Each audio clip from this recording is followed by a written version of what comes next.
Welcome into this Week 16 Packers defensive breakdown of their game against the Chicago Bears, losing this one 16-22. They had a rough start, allowing the Bears to drive down, but the middle of the game was pretty solid. It was controlled, but then there was a collapse at the end. You had the special teams error, which we'll look at, and then two critical errors by Keyshawn Nixon as well, that is going to allow the Bears to take this win in Chicago. Let's dive into the film.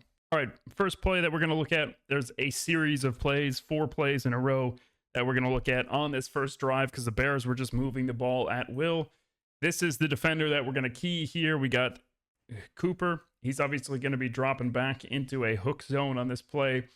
And then we've got a cover 3 Sky, right? So Sky, the safety is going to fire down. He's going towards the field side. All right, so safety is going to fire down into that curl to flat area. Valentine is going to have the deep third. We got a hook zone here. And this is just going to be a good kind of grab concept where they're going to grab the attention of this linebacker and then throw right behind him. And that's going to be tough for Valentine to cover. So we'll just take this, first look at it. Get the motion. And then wide open in the middle of the field. That's very tough for Valentine to cover. You can see, Bullard has to be responsible for that curl to flat. He's got someone coming out into the flat, so he's got to widen. Cooper's going to attach here. All right, he's reading the eyes, and we'll see this a lot better from the end zone angle, but he's reading the progression. All right, Caleb Williams goes deliberately 1, 2, 3. All right. So that's what Cooper is watching. He's watching the eyes. So he's seeing after that second read, he's going to work over here. So I've got to attach to that.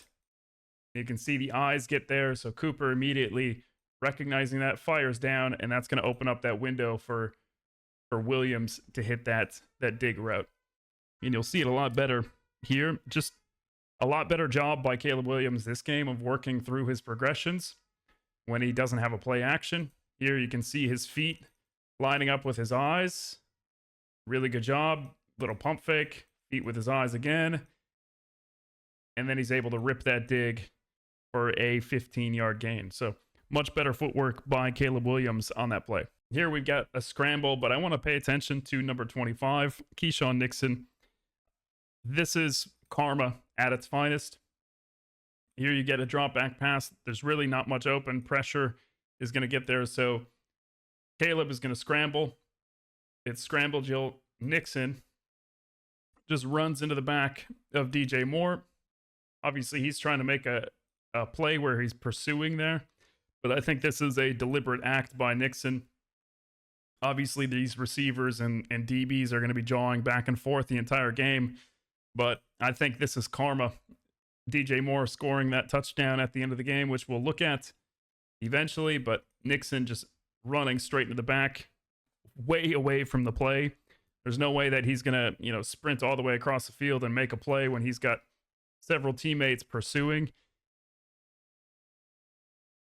That's just kind of a scumbag move, if you ask me. All right. And on top of it, talking about his coverage skills a little bit later on. All right, here it is. Again, running across the field. Looks like a target on DJ Moore's back. No reason to do that. And I think that's part of the reason why Packers aren't able to come away with a win in this one. Next play, Packers are going to get caught in a blitz in a fire zone with a match concept behind it.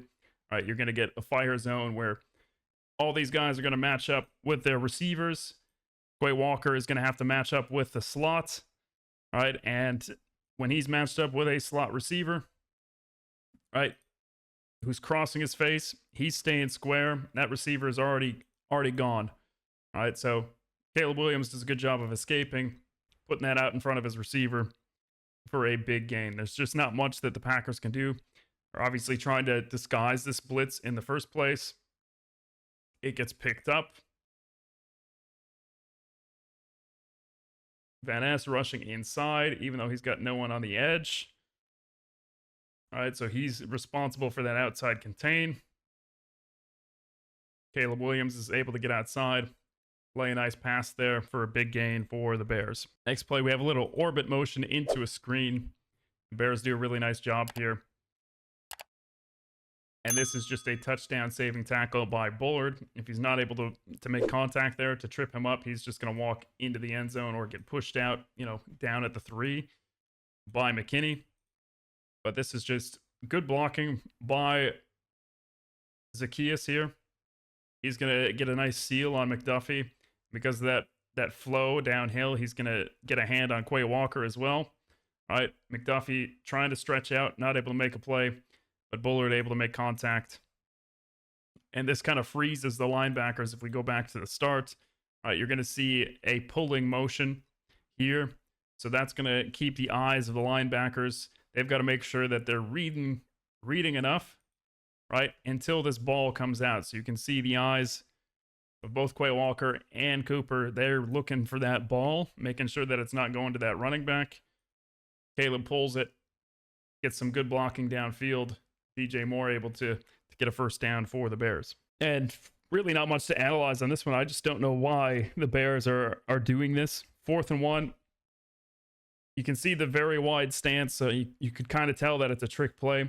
I think if they just go right away with this kind of tush push with Cole Kmet, they're not in position to stop this necessarily. If he just goes, 1 yard up to the right of that center, players aren't even set yet.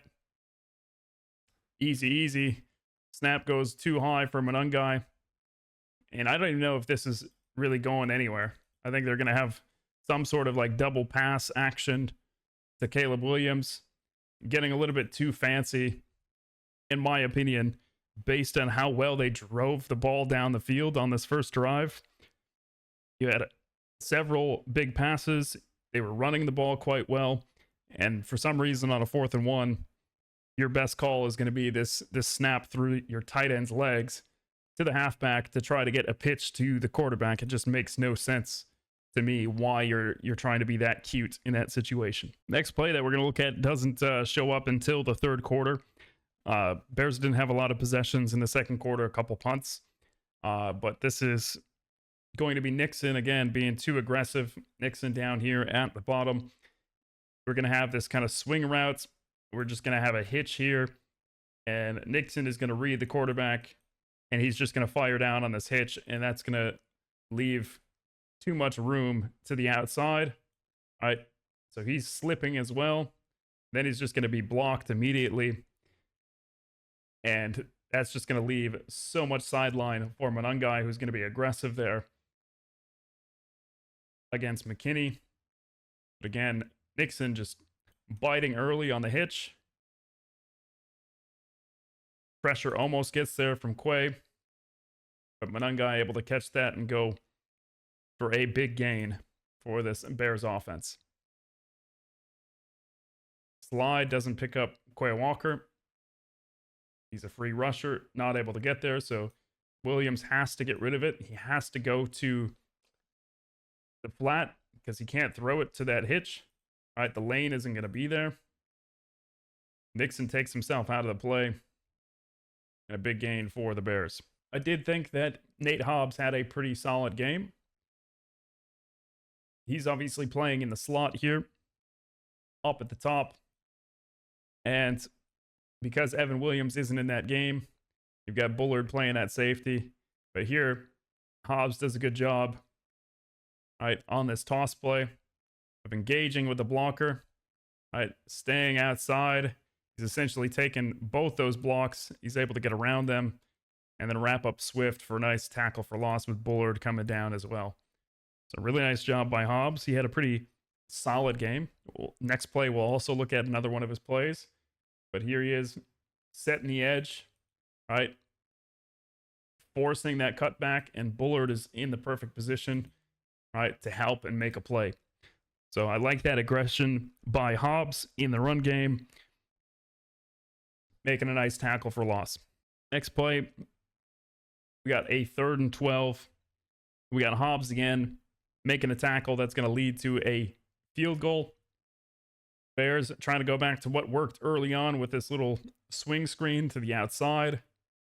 All right, Hobbs doing a good job of setting to the outside, right? But winning to the inside and meeting that runner head on. All right, so he does a very nice job here. All right, making sure he's going to be that force, that outside contain, which is going to give a lane to the inside. But you can see the extension on his arms.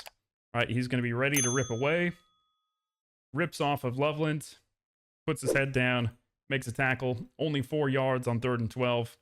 It's a really nice job there by Hobbs again to force a field goal on this drive. Here it is. Much better angle.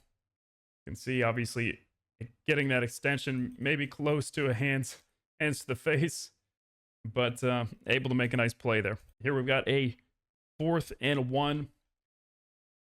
We're going to pay attention to Brenton Cox here, obviously fresh off IR, coming back in. He's going to rush inside, and we're going to lose contain to the outside.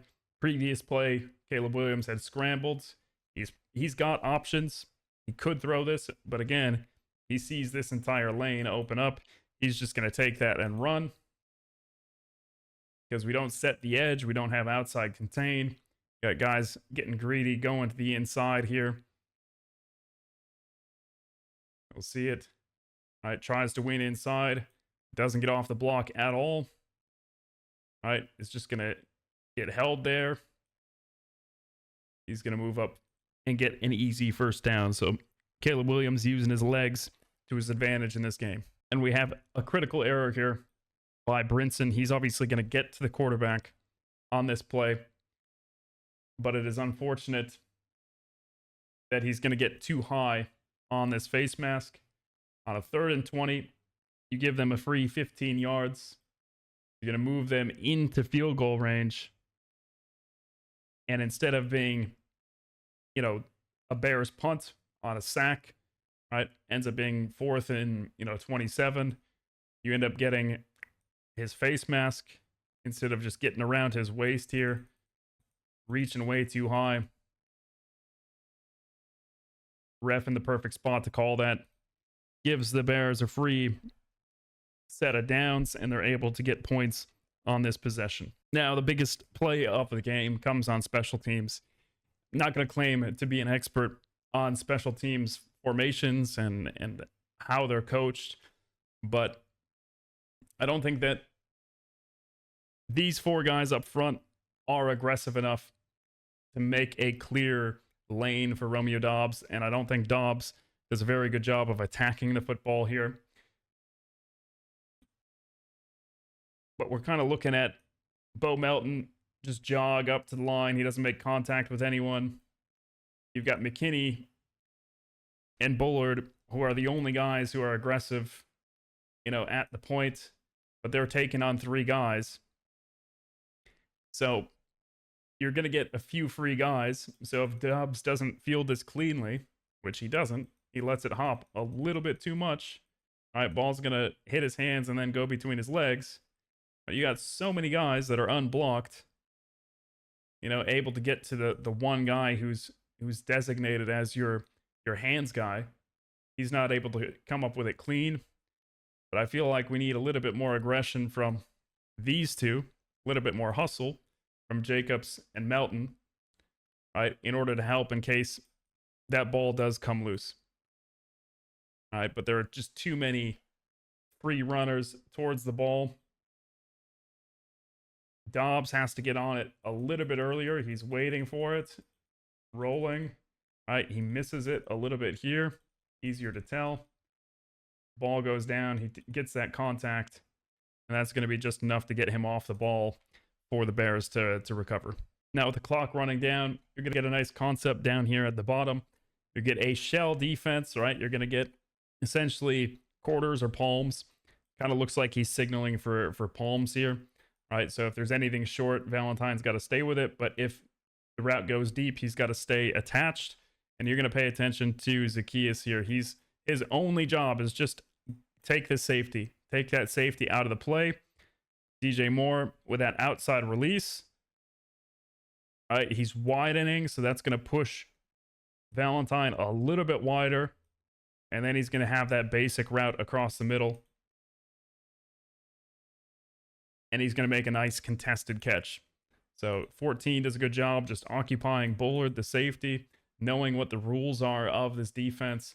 They get a nice 20-yard gain with a minute left in this game, puts the Bears in scoring position. Then we've got the touchdown in regulation. 28 seconds left in the game. You got two veterans, Hobbs and Nixon, not always playing side by side in this situation, but you've got a stack. It looks like they're going to banjo, right? Generally, anything low inside is going to be the inside man. Anything that breaks deep and outside is going to be going towards Nixon. And you can just see his aggression they take advantage of. Again, they're going to put a short route here, right? That's underneath. It's breaking in. They could have taken it. That probably gets them a first down. It is a 4th and 4.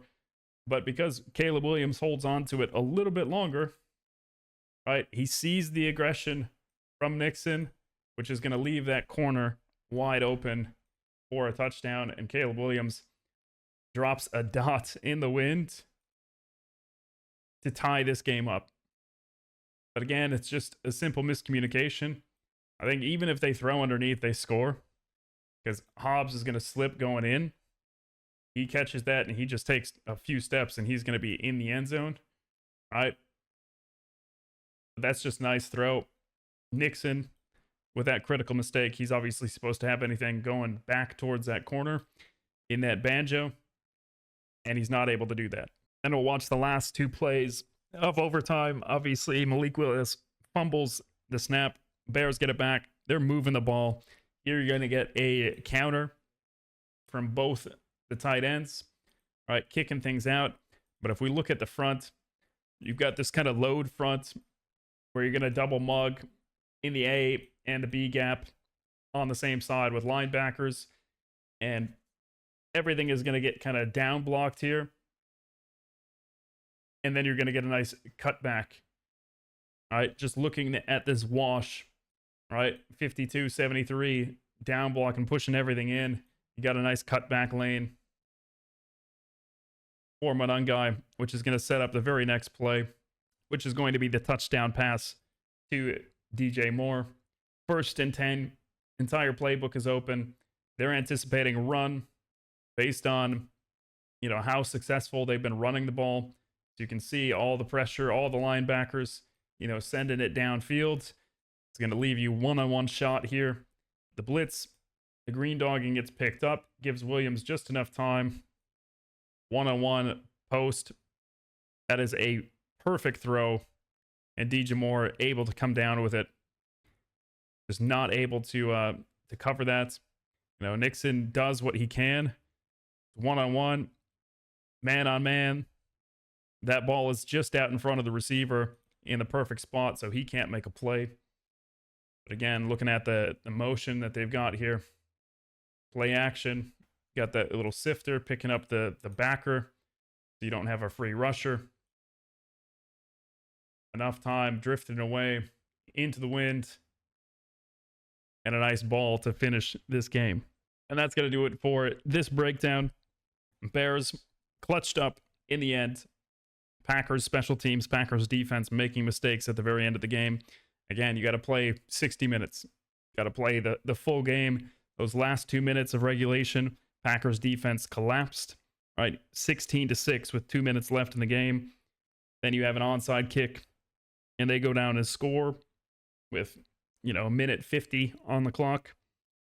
And then in overtime, you have essentially 3 plays and a deep shot from essentially midfield, one-on-one, and that player is just going to come out on top over Nixon. So unfortunate for this Packers defense. Luckily, the Lions lost to the Steelers, so the Packers only have to win one of the next 2 in order to clinch playoffs, or the Lions need to lose one of their next 2 as well. They have a matchup against the Vikings and the Bears, so we'll see how those games go. But of course, Packers have the Ravens at home next week, and then a final game against the Vikings in Minnesota. Hopefully they're able to win one of those 2 in order to clinch the playoffs. But this team is decimated in terms of the injuries. They need to get healthy. in order to make a playoff run. But we'll see when that time comes. Thank you guys for watching, and I'll see you in the next video.